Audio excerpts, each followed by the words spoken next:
All right, so what all do you know about covenants? Did you say cover-ups? I think my community has a covenant. Uh, covenant. I'm not sure. Maybe it's a type of cover like the Snuggie. So today on this video and on this channel, we are talking about covenants. So if you don't know about them or don't know too much or are unsure, stay tuned to this video and this channel so we can get right into it.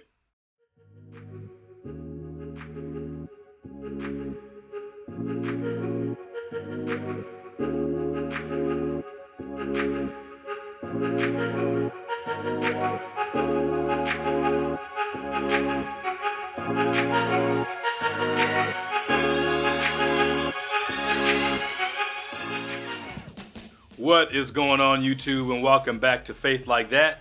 We are a Christian ministry that is dedicated to helping you live a clean life for Christ and to live that life abundantly. We want you not just to have faith, but to have applied faith working in your life, the kind of faith that can move mountains. If you have not done so already, please subscribe to our channel. It really helps us out when you subscribe to our channel to be able to grow this ministry and this channel to be able to reach more people.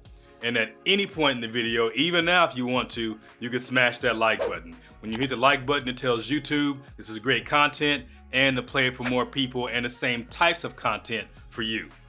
All right, so covenants is what we're talking about today. And again, there are a lot of people that don't know too much about covenants. I did mention covenants quite a bit in a previous video where we were talking about dispensations. So if that's something you are also curious about, go check out that video. I'll make sure to put a little thing up top somewhere so you know how to get to that video to learn about dispensations. But today we're talking about covenants. So the definition of covenant, I guess in sort of like a noun, is that it is an agreement.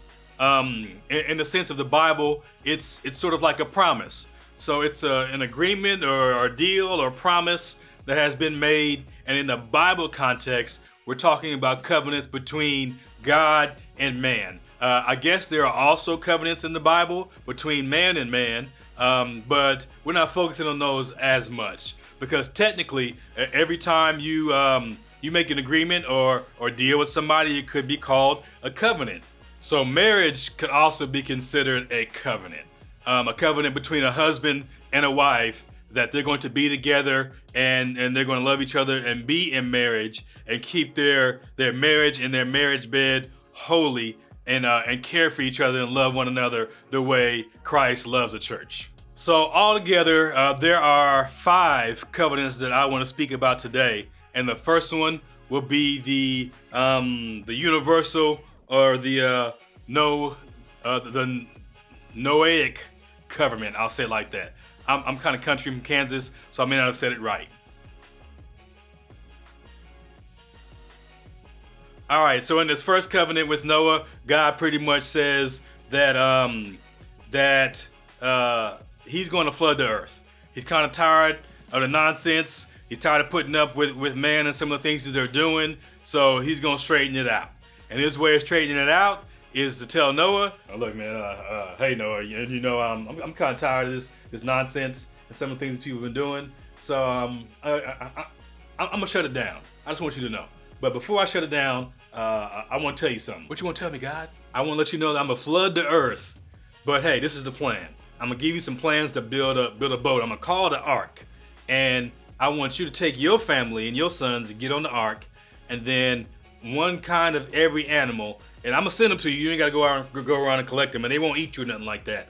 But you're gonna take all this on the ark, and then after the waters go away, that yeah, we be good. They all be gone, and y'all still be here. You be good. The conversation may not have went like that, but still, God pretty much told Noah that He's gonna flood the earth. He's gonna preserve Noah. But then God also made a promise with Noah after this happened, and the waters subsided, that He would not interrupt the natural order again. So He wouldn't flood the earth or whatever that might be again in the way that He, I guess, interacted with creation that way. So that leads us to our second covenant, and is the Abraham or the Abrahamic Covenant. So in this covenant, or this promise that God made with Abraham, we see that he promised Abraham that he would make him a great nation.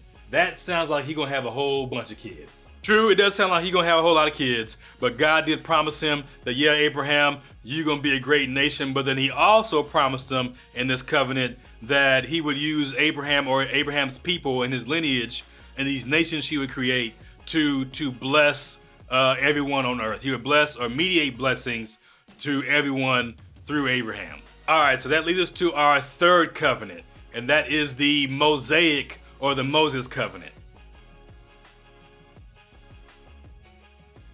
So I want to explain this in a certain way that I guess makes it easy for you to understand if you don't already know about these covenants. But the Mosaic Covenant is very similar and is sort of connected to Abraham, or the Abrahamic Covenant, in a sense that Abraham was told he's going to be made a great nation, and he's going to bless the people of the earth through Abraham. And there's I guess also in that covenant with Abraham a promise of Israel, or that land or that area that he was given. So there's in that covenant with those people and his descendants, that there's land that they get to inherit or that belongs to them. But the Mosaic Covenant is more so not about how they get that land or be able to keep that land, but how they're supposed to act and behave as people, or even to be in the land that God promised them. There's certain things that God expects of them, and that is to be holy, for he is also holy, or he is holy, and we are also, or should also be holy like him. So that's what the Mosaic Covenant is more so about. So the fourth covenant I want to talk about is the David, or the Davidic Covenant. Now, in this covenant, God, in line with the same way he promised Abraham, made a covenant with Abraham, and promised and made a covenant with Moses, this covenant is sort of connected to that. It is very similar to Abraham's covenant.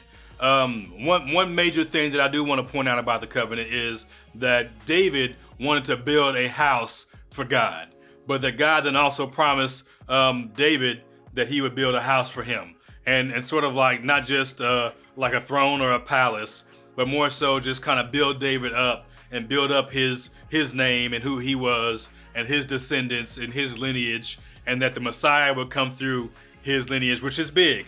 That for Israel to know of the Messiah and be waiting his arrival all this time since the beginning, back with the time of the judges, and when prophecy and the law was coming out, and we have prophets speaking of him like in Isaiah, they knew he was coming, so they're waiting. So now as they're waiting, that to know that this Messiah that's going to restore everything and have this millennial reign, which we're still waiting for, the millennial reign is going to come through my bloodline. And that's big for David. And sort of things like being able to inhabit the space or the land that Israel was promised and inherited. And you would be able to conquer your enemies and all this great stuff. But that's pretty much the Davidic Covenant. So this leads us to the last covenant, which is, I guess, just called the New Covenant. And it's really tied to the new dispensation, or the dispensation of grace, which we are in right now.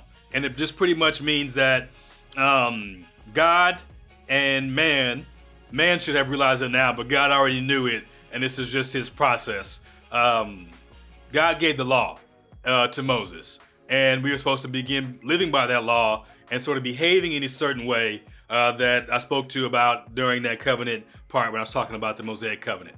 Now, the law is perfect, but still, it's so perfect and so holy that we as people, and as flawed as we are, and since sin was imputed upon us in the beginning, that we are almost slaves to sin. So we are going to sin.